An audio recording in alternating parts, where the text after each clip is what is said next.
В связи с тем, что второе чтение федерального бюджета прошло без единой поправки, что вообще-то нонсенс даже для наших широт, в связи с тем, что Госдума окончательно отказалась от последних остатков своей власти, пришло время поговорить о сдержках и противовесах. В каждом первом ролике или статье о демократическом политическом устройстве будет рассказано о сдержках и противовесах. К сожалению, иногда рассказ этот создает впечатление, будто демократия — это когда какие-то хорошие люди мешают плохим стать диктаторами.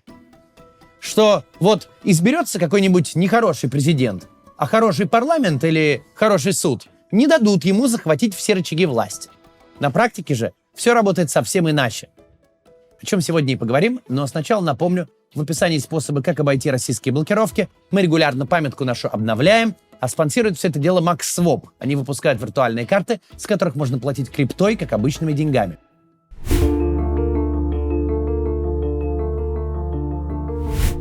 В чем вообще власть депутата?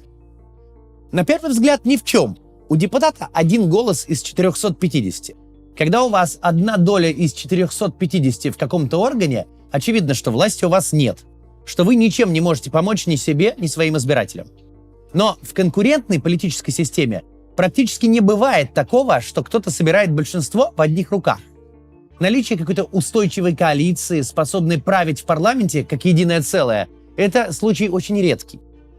Любая партия в конкурентной системе — это клуб людей, которые объединены между собой очень условно. В европейской партии, допустим, зеленых, будут люди, которые спать не могут, пока редкий богомол продолжает вымирать. Они пришли в политику, приковывая себя к нефтепроводам в знак протеста. Но в той же партии будут и люди, для которых судьба вымирающего богомола не до такой уж степени критична. Им эта партия просто удобна для политической карьеры. Если ваш избирательный округ — центр большого города, наполненный сплошь хипстерской молодежью, айтишниками и творческой интеллигенцией, то вывеска либеральной и прогрессивной партии, озабоченной проблемами окружающей среды, это вопрос не взглядов, а практической политики. Поэтому, даже если у партии получилось взять больше половины в парламенте, фракция ее будет в любом случае состоять из людей, весьма далеких друг от друга по принципиальным политическим вопросам. В нормальной конкурентной системе абсолютно все политические силы в парламенте, включая правящую, находятся в ситуации, где по самым важным, дискуссионным и неоднозначным вопросам никто не может себе позволить потерять ни единого голоса. Будь то бюджет, миграционная политика, регулирование крупнейших отраслей, уголовное законодательство, кадровая политика, состав правительства. Бюджет в этом смысле — это лучший пример. Что такое бюджетный процесс в парламенте? Обсуждение, как сделать всех в той или иной мере несчастными. Потребности всех получателей государственных денег безграничны. Ни одно министерство обороны на планете никогда не скажет: горшочек не вари, нам эти танки уже девать некуда, лучше отдайте деньги врачам и учителям. Ничего подобного. Всем всегда мало бюджетов, персонала и полномочий. Весь процесс распределения бюджета — это история про то, чтобы каждому дать меньше, чем он хочет. В таком процессе неизбежно будет много недовольных. Там сталкиваются очень большие интересы, становится важен каждый голос. В этот момент у каждого голоса возникает внушительная власть, сильно большая, чем доля в один голос из 450. В этот момент хороший и правильный депутат говорит: заметно, дорогое правительство, без проблем, любимая партия, проголосую я за ваш бюджет. Но избиратели в моем райцентре уже 20 лет мост ждут, будьте любезны на него дотацию прописать. Плохой и коррумпированный депутат говорит, например, министру внутренних дел: без вопросов, я поддержу выделение вам денег на депортацию мигрантов катапультой, но у меня тут сыночка подрос. Было бы недурно, если бы он у вас каким-нибудь пресс-секретарем на высокой зарплате поработал. Неважно, на что именно депутат разменивает свою парламентскую роль. Важно, что в здоровой политической системе, где не может быть единогласных решений по важным вопросам, депутат с крошечным кусочком власти регулярно будет оказываться на пересечении интересов, измеряемых процентами ВВП. В особо экстремальных случаях от голоса рядового депутата может зависеть развал правительства и новые выборы. Так уж устроен нормальный парламентский процесс, что в нем один голос порой важнее сотни. Именно поэтому каждый парламентарий, как физическое лицо, кровно заинтересован в том, чтобы никто другой не усиливался. Чтобы парламент не был управляем и контролируем ни одной другой ветвью власти. И интерес этот исходит не из высоких демократических соображений, и не потому, что парламентарий такой хороший человек, а потому что если у парламента отожмут власть, то депутат станет резко никому не нужен. Когда мы видим, что федеральный бюджет, главный закон о раздаче на секундочку пятой части российского ВВП, принимается без единой поправки, то есть никто даже не пытается засунуть туда свой коммерческий, региональный, идеологический интерес, когда так происходит, возникает вопрос, а зачем хоть кому-то, хоть какому-то обладателю власти и ресурсов вообще нужны депутаты? Вот просто представим, мы с вами нефтяная компания или торговая сеть, министерство или региональная власть. У нас есть свои интересы по регулированию, по налогам, по дотациям. В нормальной системе мы бы завели депутата или группу депутатов для лоббирования этих наших интересов. В более законопослушной системе мы бы депутатов наших как-нибудь бы обхаживали, выбирая место, где открыть новый завод, создавали бы рабочие места в округе того, кто нас поддерживает. В более грубом и простом случае занесли бы несколько чемоданов с наличными. Теперь же, в нынешнем состоянии российского парламента, главный вопрос звучит так: а зачем хоть кому-то вообще коррумпировать депутата? Если законы, которые действительно важны, которые затрагивают интересы больших людей, спускаются в Думу в готовом виде и принимаются единогласно, даже без дискуссии, и которые по ним вообще запрещены, так зачем кому-то делать депутату хорошо? Если парламенту отведена роль публично позориться в СМИ, обсуждать законы о запрете иноагентам танцевать нижний брейк и введение в школах Слова Божьего, а все реальное законодательство унесено куда-то в администрацию президента, то весь лоббизм, все торги, вся коррупция уедет туда же. На грядущих выборах предвидится проблема. Скажем о ней после небольшой рекламы. Недавно Дональд Трамп подписал указ и повысил сбор за рабочую визу H-1B. По сути, обязал компании платить правительству за каждого работника-иностранца $100 тысяч. Однако, если вы квалифицированный специалист, для вас мало что изменится. Существуют и другие пути для переезда в Соединенные Штаты. Например, виза таланта О1. У этой визы есть несколько преимуществ. Во-первых, ее относительно быстро получить. Во-вторых, на визу О1 нет квот, в отличие от той же H-1B. А значит, нет и задержек, связанных с квотами. В-третьих, доказать свои достижения для этой визы достаточно просто. Если вы действительно профессионал, то, скорее всего, уже соответствуете нескольким необходимым критериям. У вас зарплата выше средней по рынку, вы занимаете лидирующую роль в компании, ваша работа принесла значимый вклад в развитие проекта или индустрии. Вот такие критерии. Нобелевскую премию получать не нужно. Если вы не уверены, подходит ли под эти критерии ваш опыт, есть отличный способ проверить. Заполните анкету по ссылке в описании, и лицензированный американский адвокат компании Шамаев Business Law через пару рабочих дней пришлет вам бесплатный разбор вашего кейса. Узнаете, какой тип визы вам подходит, как можно усилить ваш кейс. Шамаев Business Law на рынке уже 10 лет. У них на счету более 3400 одобренных кейсов. Эксперты компании постоянно следят за изменениями в иммиграционной политике и не берутся за кейсы, у которых нет шансов. Поэтому разбор будет максимально честным. Так что проверьте свои возможности, перейдите по ссылке в описании, заполните анкету и получите профессиональный разбор вашего кейса от Шамаев Business Law.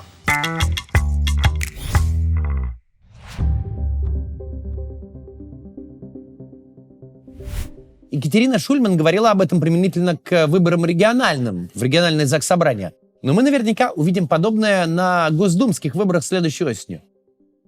Так вот, на грядущих выборах будет проблема, чтобы набрать желающих баллотироваться. Зачем крупному бизнесу, региональному руководству, федеральным ведомствам пытаться обзавестись собственными депутатами, как это было прежде? Зачем торговаться, делить между собой федеральные списки и региональные группы, если избранные депутаты даже какую-то смехотворную поправочку, даже какой-то вшивый миллиардик рублей туда-сюда по бюджету двигать не пытаются? Если даже публичными адвокатами чьих-то интересов быть не могут, и по существенным вопросам высказываться им де-факто запрещено. Они обсуждают лишь, кто и сколько в стране должен рожать. Какой влиятельный человек добровольно в этот блудняк впишется? Какой владелец регионального комбината или хотя бы птицефабрики пойдет в депутаты? Ради чего? Больше нет неприкосновенности, которая раньше привлекала людей серьезными деньгами. Ее снимут по первому же звонку из Следственного комитета. Свой мальтийский паспорт, едва усевшись в депутатское кресло, можно будет сразу пустить на растопку камина, равно как и все счета и недвижимость в Европе и Штатах. прибереженные на тихую старость. Кресло в Госдуме теперь гарантированно влечет санкции. Дополнительное внимание всех на свете силовиков, от которого нет никакой защиты. Зато не дает никакого куска власти и никаких инструментов по защите своих интересов и даже никаких возможностей для нелегального обогащения, потому что никому больше нахрен не надо обогащать депутата. В Госдуму при таких условиях должны отправиться люди, которым зарплата депутата – это предел мечтаний. Она, учитывая нынешний порядок цен, не такая уж огромная. Придут те, кого привлекут плюшки в виде служебной квартиры и машины с водителем. И не очень ясно, кто на эти компании без жесткого административного принуждения даст хоть 3 рубля.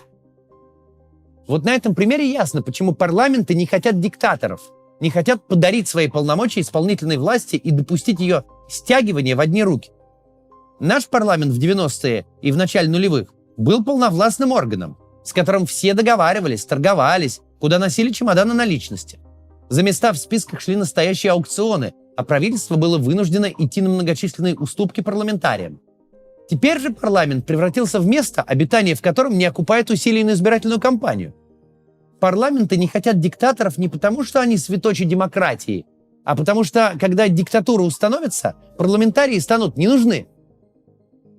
Отдать власть, позарившись на сиюминутные выгоды, превратиться в бешеный принтер президентской администрации можно только один раз. Когда ты этим принтером уже стал, обратного хода нет. У тебя уже никто и ничего не спрашивает, потому что спрашивать нет нужды, власти-то нет. То же самое касается прочих институтов, что судов, что регионов, что городов. Почему Верховный суд США, где царствует суперконсервативное и откровенно трампистское большинство, не подписывает каждую хотелку Трампа? Потому что, насколько бы они ни разделяли его взгляды, насколько бы искренне не поддерживали все, что он делает, верховные судьи хотят оставаться властью. Они останутся властью только в том случае, если администрация президента будет понимать, что может проиграть, что Верховный суд — это не наемная юридическая контора, функция которой штамповать решения, а независимая ветвь власти, существование которой всегда нужно иметь в виду, как ее возможность, если что, вдарить по рукам. Демократия — это не история про то, что мы выбираем самых прекрасных, компетентных, либеральных людей, даем им власть, и они делают нам хорошо. Не имеет смысла выдумывать систему, рассчитанную на то, что ею будут управлять хорошие и компетентные люди. Во-первых, в ней не будет права на ошибку, и если люди окажутся не такими хорошими, обратно власть уже не отберешь. Во-вторых, еще ни один человек на свете не становился лучше от абсолютной власти.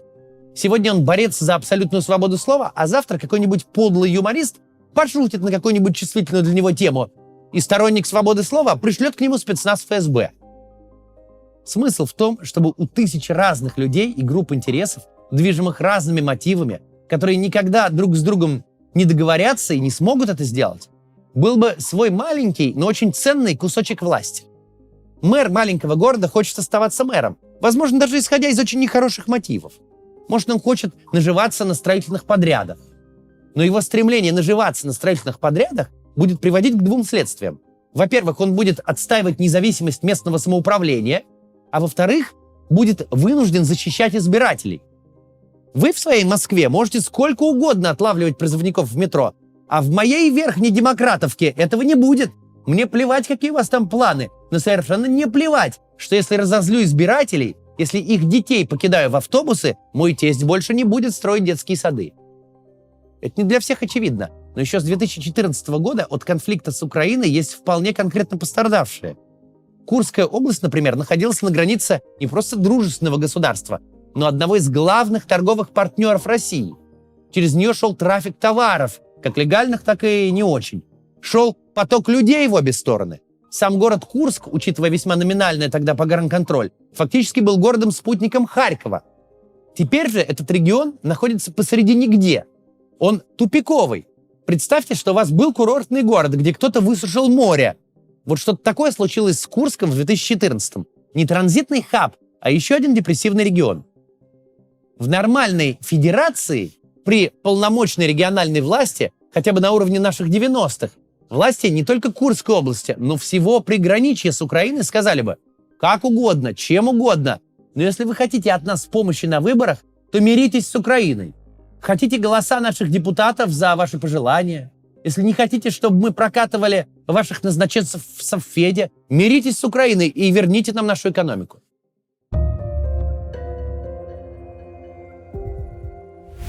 Принято думать, что на пути государственного безумства и людоедства политики должны стоять лишь из соображений морали и отвлеченного гуманизма. Хорошие люди должны останавливать плохих.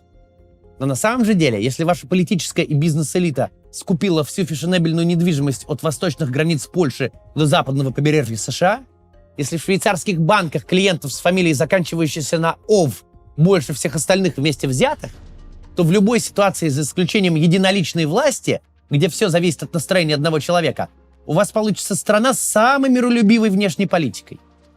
Олигархи, главы госкомпаний и чиновники, которые десятилетиями тащили из страны на Запад все, что не приколочено, справедливо никому из нас не симпатичны. Но если бы по пути они не растеряли все свое влияние, если бы не превратились в безмолвную обслугу Путина, если бы остались акторами, ни о какой войне и речи бы быть не могло. Как максимум, прямо с заседания Совбеза Путин бы уехал на дачу работать с документами и оттуда уже не вернулся бы. Ни парламент, ни суды, ни крупный бизнес, ни распределенная бюрократия, ни регионы, никакие силы не являются защитниками демократии сами по себе. Они становятся ими по острой нужде, когда им необходимо защитить свою власть, свои капиталы и свое будущее. Они могут это делать при двух обстоятельствах.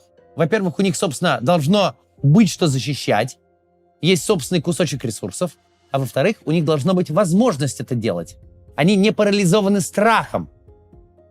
В демократической системе, в системе, которая не пойдет внезапно убивать своих граждан, не обязательно правят ответственные люди. Потому что создать систему, где к власти приходят только ответственные люди и таковыми остаются на всю жизнь, это утопия. Так вот, нормальная, неутопичная демократия – это система, где буквально никто и ни с кем не в состоянии окончательно договориться. Где любое безумство будет наталкиваться не на чьи-то принципы даже, а на чье-то нежелание потерять все. В нашем обществе никогда толком и не было запроса на формирование именно такой системы власти. Система эта в мирное время выглядит неопрятно. Все со всеми ругаются, друг на друга льют помои по телевизору. Никто ни о чем не может договориться, а любая хорошая инициатива часто наталкивается на весьма безумные по ее поводу протесты. Хочется, чтобы какой-то эффективный менеджер просто взял решать проблемы и наводить порядок, и навел бы. Путинская администрация раннего периода этот запрос в целом удовлетворяла.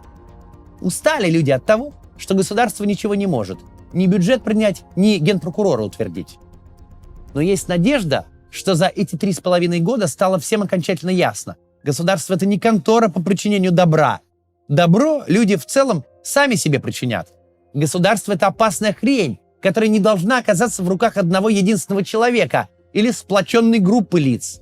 Чем больше люди во власти занимаются тем, что кусают друг друга, тем ниже вероятность, что они пойдут откусывать головы гражданам. До завтра.